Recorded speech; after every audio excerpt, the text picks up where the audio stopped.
The state's first argument was which was just always pretty incredible to me, was that our primary point under the ADA was segregation is discrimination per se. Just like segregating black people was discrimination, this is no different.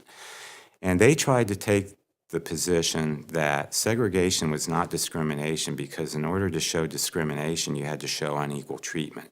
And the only way you could show unequal treatment was to show that people without disabilities were somehow treated differently from people with disabilities.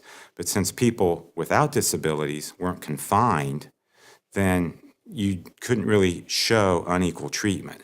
So you had to have two classes of people who were both being confined, essentially, and one being treated differently from the other, which was just unbelievable. None of the courts, even the conservative U.S. Supreme Court, gave any credence to that at all. They gave short shrift to that. The state's other primary arguments was that you had to be able to, that if there was a fundamental alteration of the state's program by granting the relief that you requested, the state did not have to do it.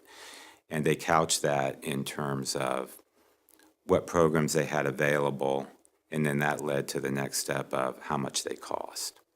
And so they tried to fashion a case that it would be too expensive. And so we developed a lot of evidence that showed it was actually cheaper to treat people in the community than in an institution.